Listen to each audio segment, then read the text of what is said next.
So ayun mga kachokaran, isang mapagpalang araw pong muli sa inyong lahat. Ngayon po ay hatid ko si Gayle sa kanyang trabaho at nagpaalam lang po tayo, sandali lang naman po yun.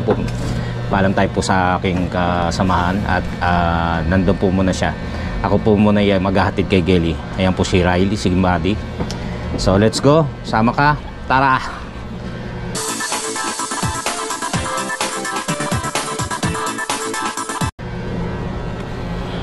Alis na po kami.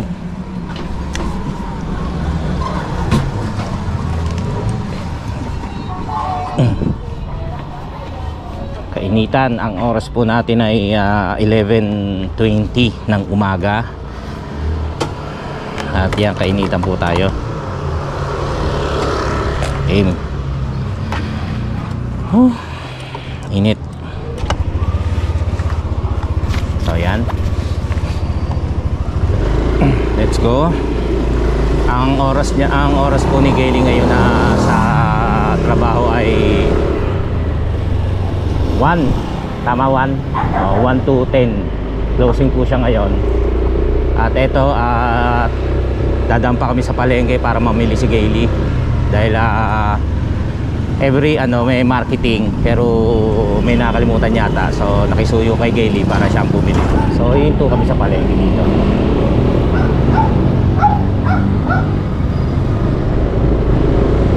Excuse me po. Sobra init ng panahon.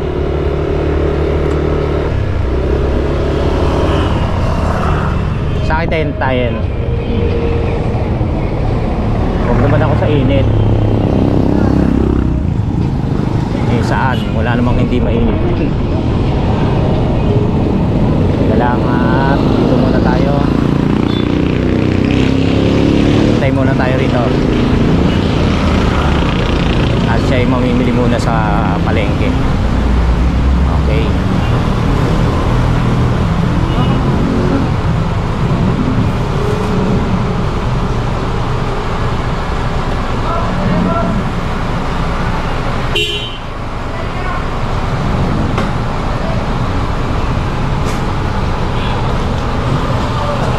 So yan, hintayin lang natin si Gayle na siya yung pinakisuyuan ng kasamahan niya na bumili nung plastic cup yata.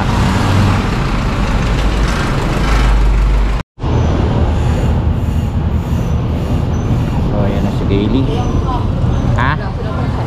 Wala? Walang nabili. Alright, let's go. Matar na. So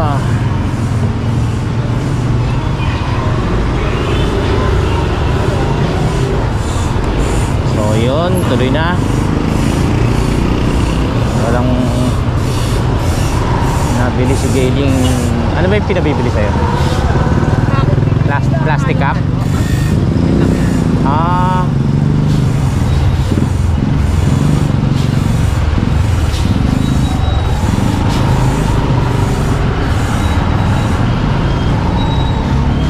Ganito kainit tapos matatraffic ka pa.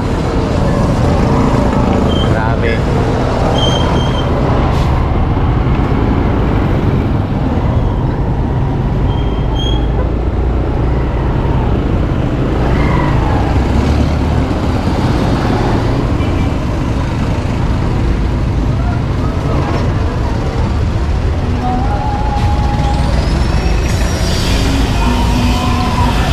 Malapit lang naman yung dinadaanan namin. Bali kung na-vlog ko na, hindi ko matandaan eh. Pero looban, hindi katulad dati na sa labas kami dumadaan at medyo may kalayuan.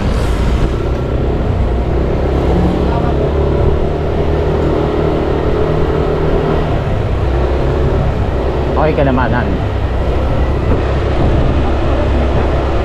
Ito pa mga kachokaran, si Gayle ay masama ang pakiramdam. Sana ay umuwi kagad. Bali ito nga yung napag-usapan namin kanina. Kahit pala ang hirap magtrabaho. Masama pakiramdam mo pero kailangan mong pumasok.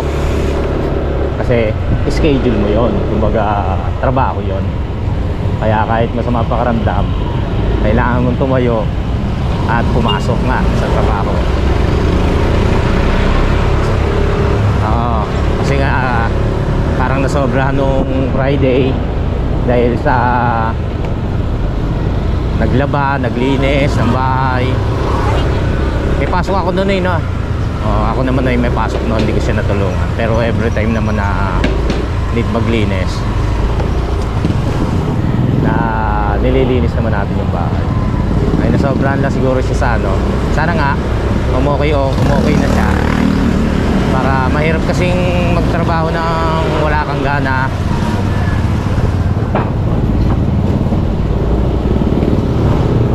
So yan, dito na tayo sa Hulong Duhat.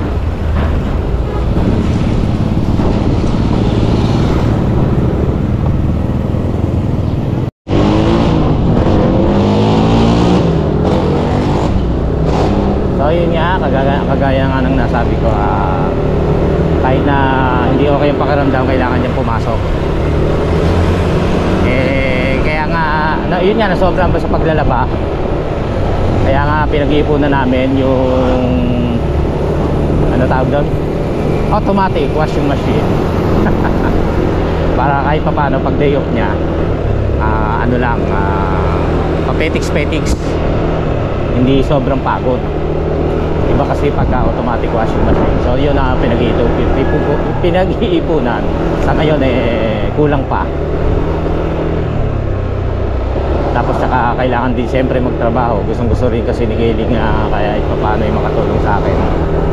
Kasi hindi naman ganun kalaki yung ating sahod sa trabaho. Yan ang tupadahan sa Bungan dito sa Malabon, Pangulo.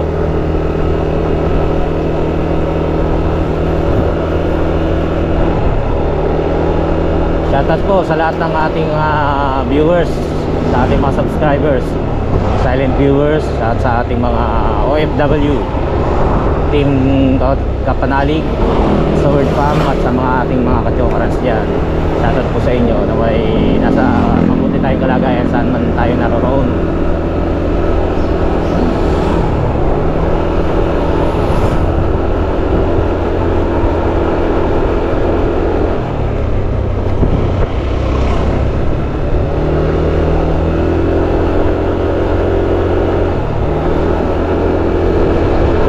Ito na po ng tanghali. Kanina sinabi ko 12:20 ng umaga, 12:20 pala ng tanghali.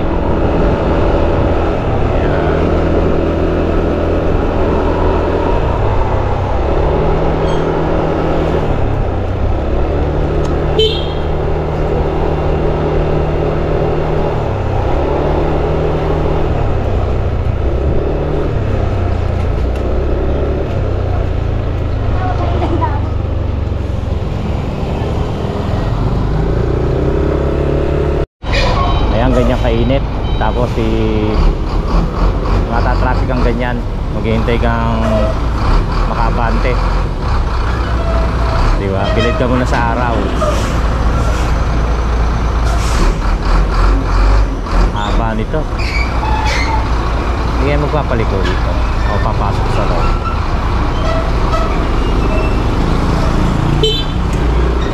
Uy, yan na, pwede na yun.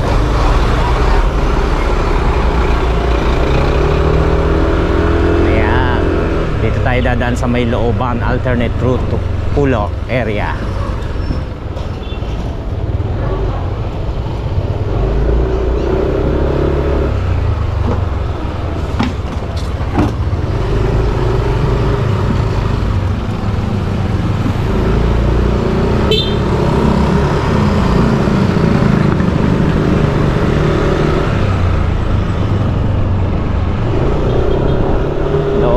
Looban. Kaya medyo walang sasakyan. Masarap bumiyahe.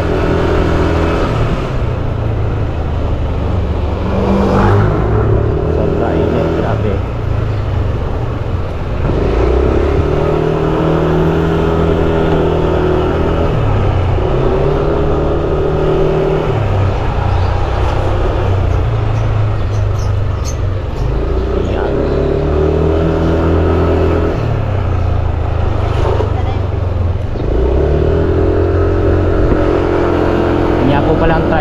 hindi nababiyahe kasi mali yung welly eh.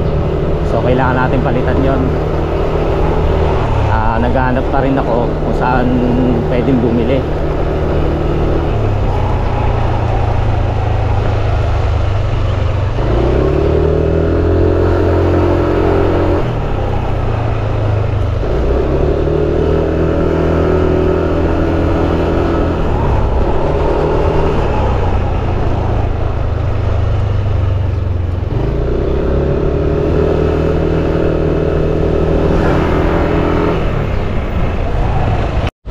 Nandito na tayo sa ano to? Polo. Ayan.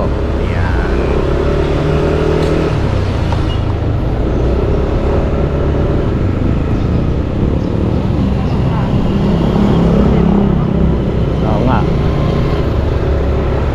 Hindi gustong magpamasahe ni Kaylee kaso meron siyang mens.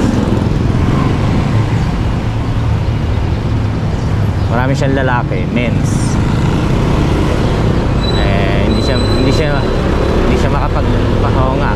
Hindi siya makapagpamasahe dahil mabigat daw yung balikat niya.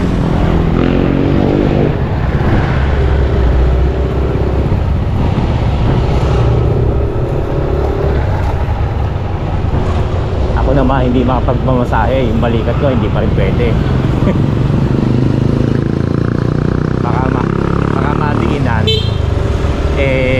Mabali uli. Ay ano uli? Bumitaw uli.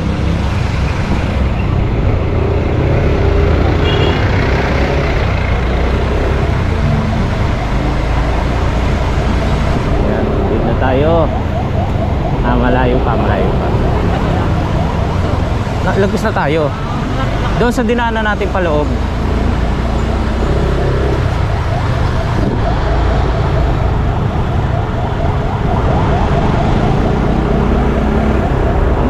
Sobra. Kaya saludo tayo sa mga rider. Ano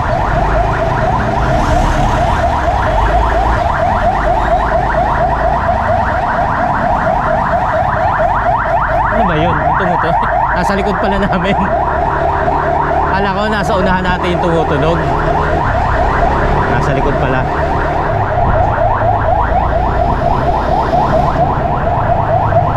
May emergency.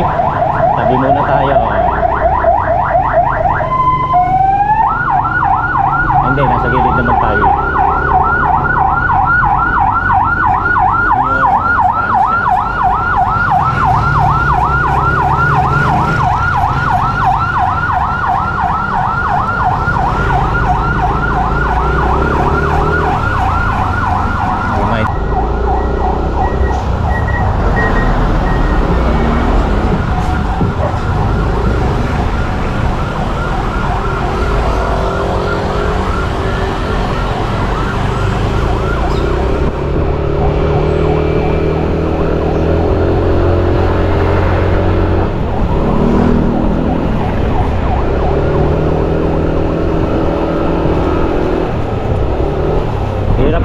Guantes, no?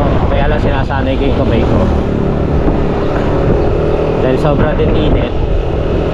Sinasanay ko. Ang hirap pala ng nakaguantes, para kang walang hawak na manibela. Hindi mo ramdam syempre.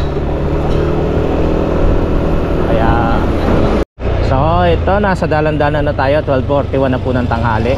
O ilang minuto lang po ang tinakbo natin. Huminto pa tayo dahil sa traffic. Nahihinto pa pala tayo dahil sa traffic. So ito na, malapit na. Dito po ang daan. Unlike nung dinaanan natin na ang layo. Ito po may nagturo kasi kila Gaylene dito sa kapatid ni Kaylee. Tapos tinuro naman sa akin ni Kaylee. Hindi naman po kasi ako yung tipong layas ng layas. Kaya wala tayong alam sa mga daan-daan.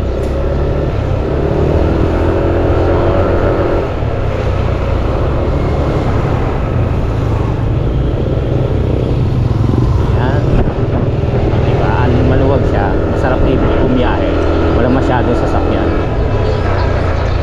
Tapos yan, hintay lang tayo ng kasi naka-red eh. Yun. Eh, ano 70 fly. Ano tayo? Sililong tayo, silong. Ang init eh. 153. So paglagpas natin dito na yon, Ilagay. So ayan, si Kapanalig nga pala ay nandito sa Nabutas. At nagtatry siyang mag-vlog ng kakaiba naman. So hindi pa rin po tayo makapunta sa Kalaka. Dahil lang ayun nga, marami pa tayong ginagawa rito. Ayan na. Malapit na. Oo.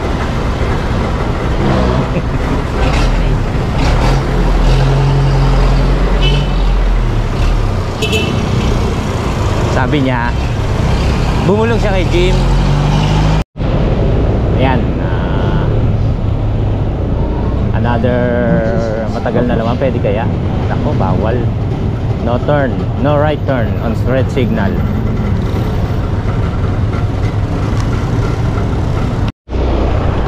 Ayan, dito na po tayo sa 20 Reales, no Han? 20 Reales sa Las Plazas Mall. Ayan ang himay-himay. Dito na po, dito na po natin si Kaylee. Teka lang Han, teka lang ha. So ayan na po ang himay-himay. Dito na po kami ni Kaylee. Ayan. Teka lang. Ay, oo nga. Teka lang Han. Chat kita ha. Ha. Love you. Sige na. Yan, papasok na si Kaylee. Han, dito ako. Okay. Ayan, 12:46. So meron pa siyang 14 minutes sa kanyang time, sa kanyang duty. Tapos ang uwi niya mamaya ay alas 10 ng gabi. Hindi ko nga po pala siya masusundo mamaya dahil tayo po'y may pupuntahan kasama si Kapanalig. So nagsalita sa akin si Kapanalig at sinabi niya kung pwede, pero hindi ko naman sinabi sa kanya kung susunduin ko si Kaylee. So medyo, pero okay lang naman yon, minsan lang naman. Sabi ko naman kay Kaylee, kapag hindi ko siya masusundo or mayahatid, understood na yun, at kailangan niyang unawain. Pero hanggat maaari, ihatid ko siya at susunduin. Yun nga, kagaya ng nasabi ko, kasi hanggat maaari, sabi ko kay Kaylee, hatid ko siya at susunduin. Yun ang malaking tulong ko sa kanya. Kasi alam ko naman pagod siya sa pag nagtrabahong ganyan. Mapaglingkuran ko man lang siya ng ihatid siya, sunduin, para kahit paano hindi yung pagod niya sa pagko-commute hindi mabawasan naman. Nakakaslap siya sa akin, nakayakap. Wow! Ayun, napauwi na tayo. Dati kasi napag-usapan din namin ni Kaylee, ito ay tamang kwentuhan lang naman. Dati napag-usapan namin ni Kaylee na ayoko siya talaga magtrabaho. Sabi ko sa bahay na lang, kaya lang hindi sapat yung kinikita ko, naiiyak ako. Siyempre naaawa rin ako, naiiyak ako mga katsoparan. Hindi naiiyak talaga ako. Hindi kasi tayo mayaman.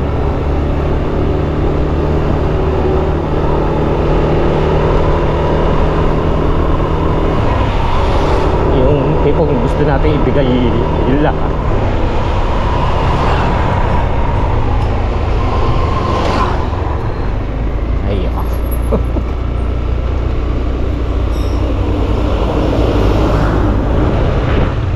sino ba yung asawa. Lahat ng asawa, karamihan ng asawa, lalaki, ang gusto nila sa bahay lilibang or inaalagaan yung mga bata. Since hindi nga sapat ang ating kinikita, so kailangan niyang naisipan niyang tumulong sa akin. Noon pa nagpapaalam siya, pero siyempre ayoko. Sabi ko hanggat maaari ayoko, wag at yung ganon, sa bahay na lang siya. Tapos nagpundar ako ng tricycle. Nung buong biyahe ko, tinatariyahan ko siya, boundary kumbaga, pandagdag. Tapos medyo kinapos pa rin yung boundary ko, dinagdagan ko naman uli. So yun, tapos nga ito, naisipan niya, nagtayo kasi ng business yung kamag-anak nila. So nagpaalam ulit siya kung magtatrabaho siya. Doon ay nag-usap pa kami, matagal kami nag-usap, nagdiskusyonan kung ano magiging advantages at disadvantages ng magtatrabaho siya. Diba? Totoo naman, kasi ako, mas maraming adjustment na mangyayari sa akin kasi was na kailangan ako ng dalawa sa school, ako ang pupunta. Hindi katulad na nandyan siya, dalawa kami may pagpipilian. Katulad halimbawa nasa trabaho ko at hindi pwedeng umalis, walang pupunta rin sa dalawa. Kaya yun ang disadvantage ng may trabaho siya. Pero since ang sabi ko sa kanya, ngayon nag-i-start na siya, ay nagtatrabaho na siya, sabi ko dapat mag-i-enjoy siya. Dapat sa trabaho nag-i-enjoy, kasi pag hindi ka nag-i-enjoy, walang mangyayari. Mapapagod ka lang, mapapagod ang katawan mo, mapapagod ang isip mo. Kumikita ka nga pero may stress ka. Sabi ko umalis siya, pero since sa ngayon nag-enjoy naman siya, kahit kasi ano siya mahilig siya magluto-luto. So minsan nasa kitchen siya, minsan nasa labas. Yun.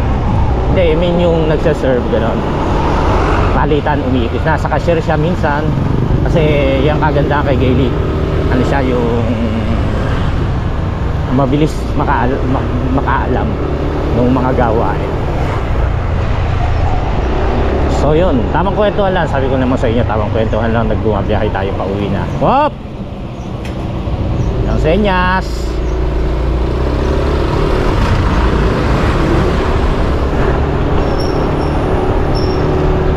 So yun. Ay, sorry.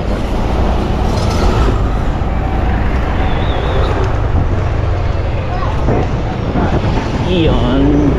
Ito, tagal namin pinagtatanong ito eh, kung anong lugar yan eh, kung city hall ba yan o munisipyo. Minsan kapag nahinto ako, tatanong ko ako.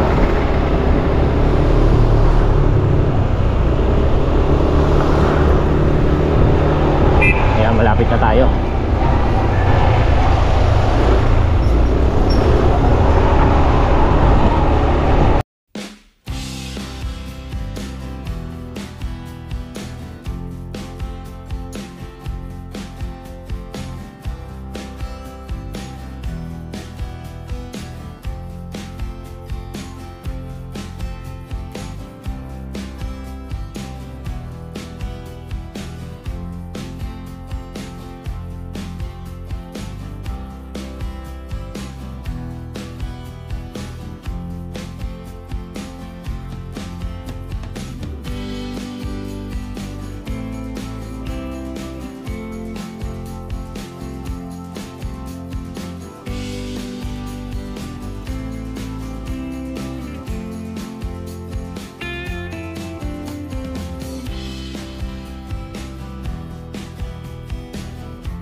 Yun nga po palang GoPro natin nakakawit sa leg parang yun po kasing full face natin ay ibinenta ko. dahil hindi po ako sanay ng naka full, hindi po ako makahinga. Pero sabi nga nila dapat daw sanayin. Pero ang pinalit ko po na doon ay half face. Ito po yung gamit natin. Tapos balak pa rin po natin bumili ng modular talaga para naiangat ko pa rin. Kasi yung nabili ko kasi full face, medyo hindi ko siya maiangat pag gusto kong huminga. Ayun, pero bibili na lang tayo modular.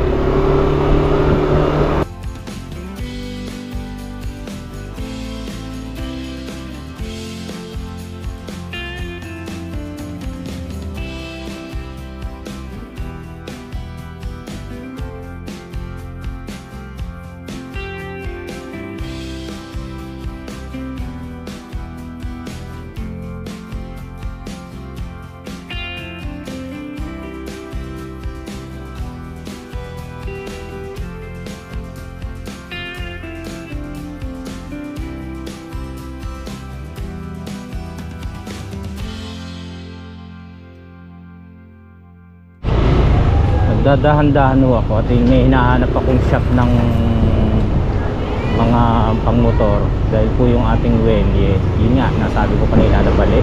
Nandito na po tayo sa Hulong Duhat. Try po nating itanong dito. Parang dito ko nakita yung shop na sinasabi nila.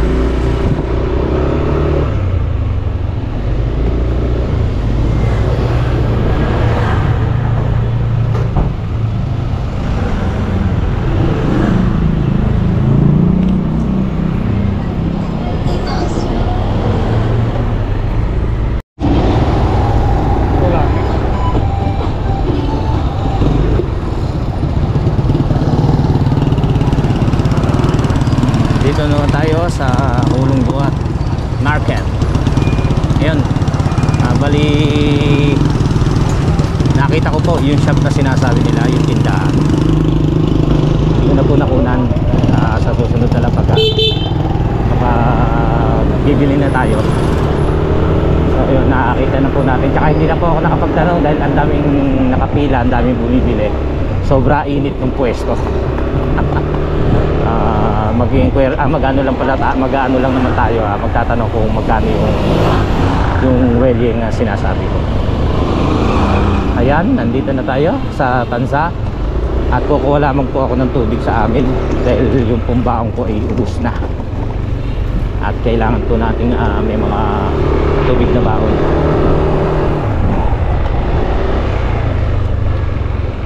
Ang init.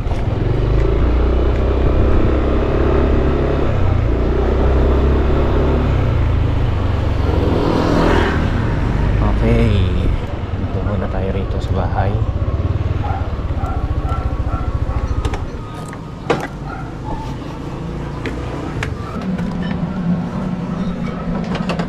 Ay nako, ayan, dito pa tayo sa loob at kukuha lamang po tayo ng tubig.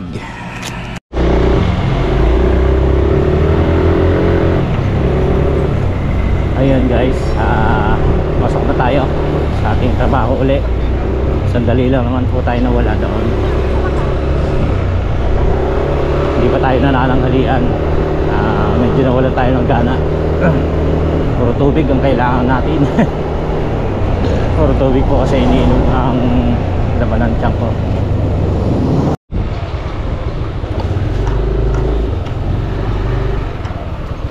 Alright, dito na po tayo mga ka-chokoran sa ating office. Yan, ang init. Okay.